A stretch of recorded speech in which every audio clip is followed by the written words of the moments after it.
अस्सलाम वालेकुम dear students. तो आज हम 8th क्लास साइंस में से chapter number 10 force end moment को स्टार्ट करेंगे, जिसमें आज हम पढ़ेंगे कि फोर्स क्या होता है और प्रेशर क्या होता है। तो देखें, इस चैप्टर में कम से कम 4 या 5 वीडियोस बनेंगे, जिसमें हमारे पास होगा कि प्रेशर किस तरीके से प्रोड्यूस हो रहा है, प्रेशर है क्या, और प्रेशर को हम किस तरीके से कैलकुलेट करते हैं। उसके बाद हमारे पास टॉपिक्स आते हैं कि प्रेशर जो हमारे पास प्रोड्यूस होता है वो सॉलिड, लिक्विड, गैस में भी होता है।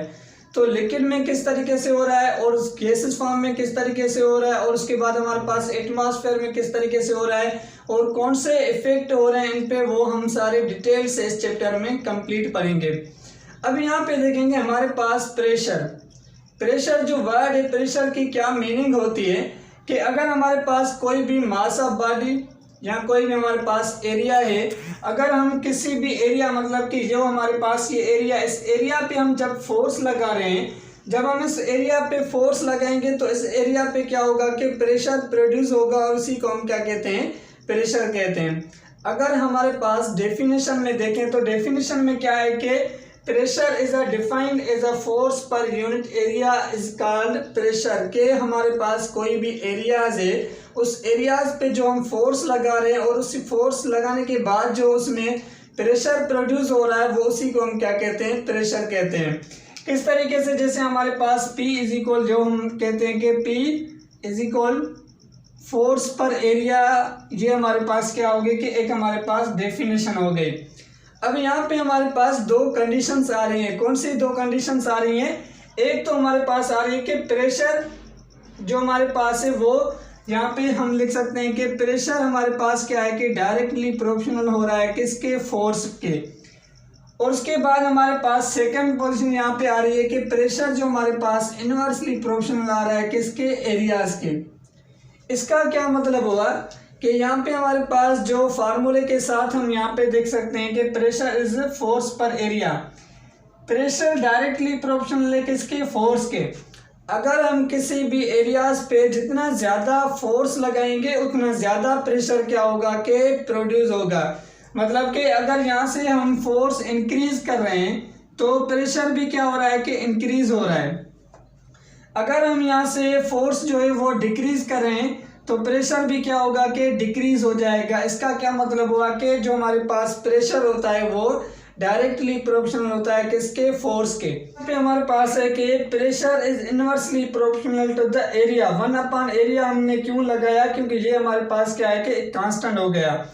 इसका क्या मतलब हुआ कि अगर हमारे पास एरिया इंक्रीज होगी तो प्रेशर क्या होगा कि डिक्रीज होगा। इनवर्सली का मतलब होता है कि एक चीज़ इंक्रीज हो और दूसरी हमारे पास क्या होगी कि डिक्रीज होगी। जो हमारे पास प्रेशर इंक्रीज होगा तो एरिया क्या होगी कि डिक्रीज होगी। अगर एरिया यहाँ पे डिक्रीज हो रही है तो प्रेशर क्या हो रहा है कि इंक्रीज हो रहा है। आप एग्जांपल ले सकते हैं कि जैसे हमारे पास ये क्या है कि पेंसिल है। अब इस पेंसिल में हमारे पास एक साइड ऐसी है जिसमें हमारे पास जो क्या है कि एरिया कम है, और इस पेंसिल की ये जो हमारे पास साइड है कि इसकी एरिया क्या है कि ज़्यादा है। अगर यहाँ पे हम इस एरिया मतलब कि कम वाली साइड में यहाँ पे हाथ पे लगा रहे हैं तो हमें क्या होता है कि ज़्यादा प्रेशर, मतलब कि ज़्यादा प्रेशर मिलता है। आपको यहाँ पे दर्द होगा, मतलब कि जब हम यहाँ पे हाथ पे लगेंगे तो हमें दर्द हो रहा है। लेकिन जब हम इसी की क्या करते हैं कि इस एरिया जिसमें ज़्यादा है इसको हम यहाँ पे लगा रहे हैं तो हमें कोई भी मतलब कि इफेक्ट नहीं पड़ता, इतना ज़्यादा हमारे पास प्रेशर नहीं होता। तो यही मतलब है कि अगर हमारे पास एरियाज कम होगी तो प्रेशर ज़्यादा होगा, एरिया ज़्यादा होगी तो प्रेशर क्या होगा कि वो भी हमारे पास डिक्रीज हो जाएगा।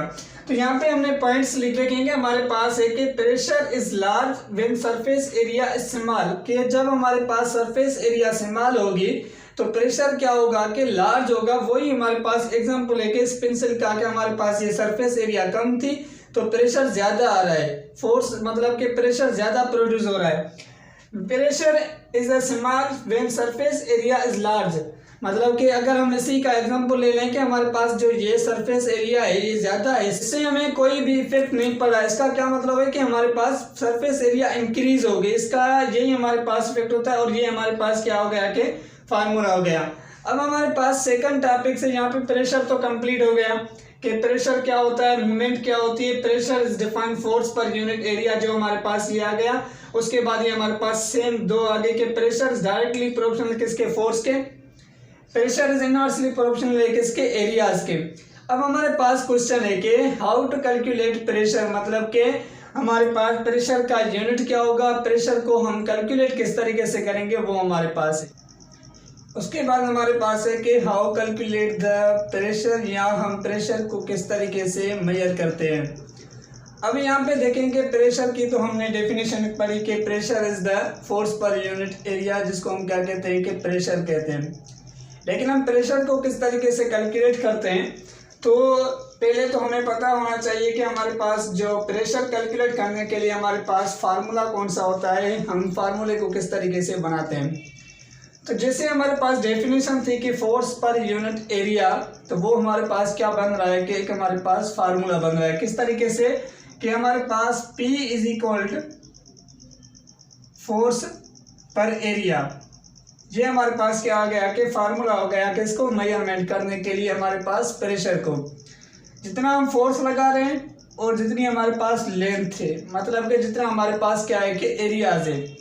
उसके बाद हमारे पास है कि प्रेशर को जब हम कैलकुलेट कर लेंगे, जब प्रेशर को हम मेजरमेंट कर लेंगे, तो हर चीज़ का क्या होता है कि फार्मूला होता है, यूनिट्स होता है। अगर आप किसी भी चीज़ को यूनिट्स के साथ शो नहीं कर रहे, तो उसका मतलब है कि वो हमें पता नहीं चलेगा कि वो हमने प्रेशर मालूम किया, या हमने डेंसिटी मालूम की, या हमने कोई भी एनर्जी मालूम की है।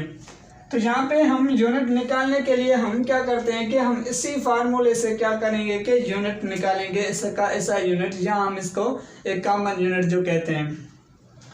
अगर यहाँ पे हम देखें तो हमारे पास P is equal force per area है, तो हमारे पास फोर्स का यूनिट जो हमारे पास होता है वो हमारे पास क्या होता है कि न्यूटन।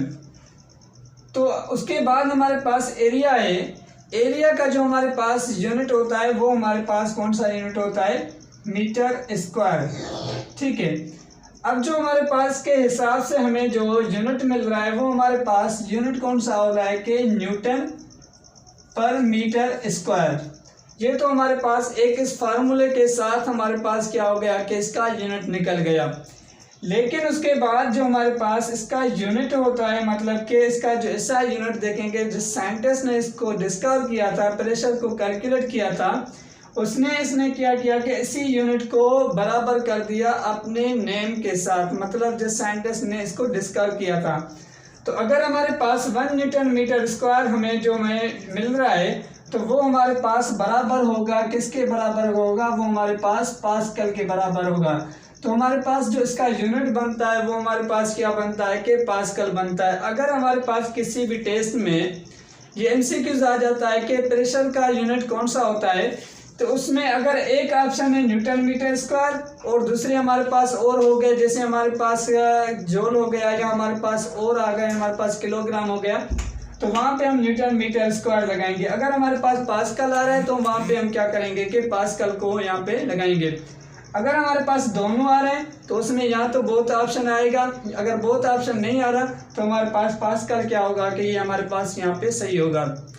उसके बाद यहाँ पे डेफिनेशन में भी आप इसकी देखेंगे, if newton of force exerts in area of 1 metre square then its pressure will be 1 pascal. मतलब कि अगर हमें न्यूटन मीटर स्क्वायर में हम किसी भी कैलकुलेट कर रहे हैं तो वो हमारे पास बराबर हो रहा है किसके, 1 पास्कल के बराबर आ रहा है। अब हम इसको कैलकुलेट किस तरीके से करेंगे, मेजर किस तरीके से करेंगे, तो हमारे पास फार्मूला है कि फोर्स अपॉन एरिया, कि अगर हमारे पास जो ये एरिया है, इस एरिया पे हम क्या करें कि फोर्स लगा रहे हैं। फॉर एग्जांपल हमारे पास यहाँ पे 50 हमारे पास क्या है कि फोर्स है।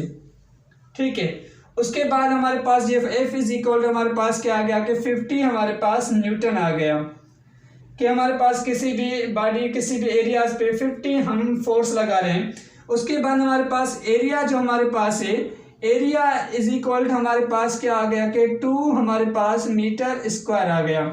अब यहाँ पे कैलकुलेट द प्रेशर, यहाँ पे पूछ रहा है कि प्रेशर हमें कैलकुलेट करें, तो डेटा हमने बना ली, तो हमारे पास प्रेशर क्या करना है कि कैलकुलेट करना है। तो हम क्या करेंगे कि प्रेशर कैलकुलेट करने के लिए हमारे पास formula P is equal force upon area. तो फोर्स हमारे पास कितना है 50 न्यूटन, और उसके बाद हमारे पास एरिया कितना है 2 मीटर स्क्वायर। तो यहाँ पे हमारे पास P is equal to 50/2 metre square यहाँ पे लिखेंगे, और ये न्यूटन हो गया। तो बराबर करने के लिए हमारे पास 1 2 2 हो गया, उसके बाद 225 हमारे पास क्या होगा कि 50 होगा। तो यहाँ पे हमारे पास जो इसका हमें वैल्यू मिलेगा वो कितना मिलेगा 225 पास्कल मिलेगा, या आप इसको 225 न्यूटन पर मीटर स्क्वायर भी लिख सकते हैं।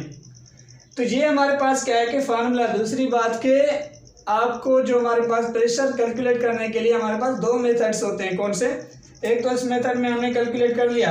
अगर यहाँ पे हमारे पास जो है वो वैल्यू चेंज मिल रहा है, किस तरीके से? अगर यहाँ पे 50 किलोग्राम दे रहा है, मतलब कि 50 किलोग्राम में हमें वैल्यू मिला, और ये हमारे पास किस में मिल गया कि सेंटीमीटर स्क्वायर में मिल गया। अब हम क्या करेंगे कि इसको चेंज करेंगे, किस में कन्वर्ट करेंगे? किलोग्राम को हम कन्वर्ट करेंगे किस में? न्यूटन में। 20 सेंटीमीटर स्क्वायर 2 सेंटीमीटर स्क्वायर को हम कन्वर्ट करेंगे किस में? हम इसको कन्वर्ट करेंगे मीटर में। तो देखें कि मीटर में कन्वर्ट करने के, अगर हम किलोग्राम को कन्वर्ट करें न्यूटन में, तो हमारे पास फार्मूला कौन सा होता है? मास इनटू हमारे पास जी। मतलब कि जो हमारे पास 50 किलोग्राम मिला है और इनटू जी मल्टीप्लाई करें जी से। जी जो हमारे पास क्या होती है? ग्रेविटी होती है। ग्रेविटी का हमारे पास एक कांस्टेंट वैल्यू होता है। कौन सा? यहाँ पे हमारे पास है 50 और मल्टीप्लाई बाय 9.8 मीटर पर सेकंड स्क्वायर, जो हमारे पास ये आएगा। तो हमने कन्वर्ट कर लिया इसको न्यूटन में। जो हमारे पास वैल्यू मिलेगा वो हमारे पास क्या होगा कि न्यूटन में होगा। उसके बाद हमारे पास जो एरिया 2 सेंटीमीटर स्क्वायर है, इसको हम करेंगे 100,000 से क्या करेंगे कि डिवाइड करेंगे। 1000 से डिवाइड करने के बाद हमारे पास वैल्यू मिल जाएगा 0.2 मीटर स्क्वायर मिल जाएगा इसका वैल्यू। तो इस तरीके से हम क्या करते हैं कि कैलकुलेट करते हैं प्रेशर को। हमारे पास प्रेशर का जो हमारे पास फार्मूला, जो इसका टॉपिक था, प्रेशर क्या होता है? Pressure force per unit area. उसके बाद हमारे पास एरिया इंक्रीज होगी, फोर्स डिक्रीज होगा, प्रेशर डिक्रीज होगा। प्रेशर इंक्रीज होगा, एरिया डिक्रीज होगी। प्रेशर इंक्रीज होगा, फोर्स इंक्रीज होगा। उसके बाद हमारे पास इसका formula P is equal force upon area. जो हमारे पास यूनिट है इसका पास्कल यूनिट है।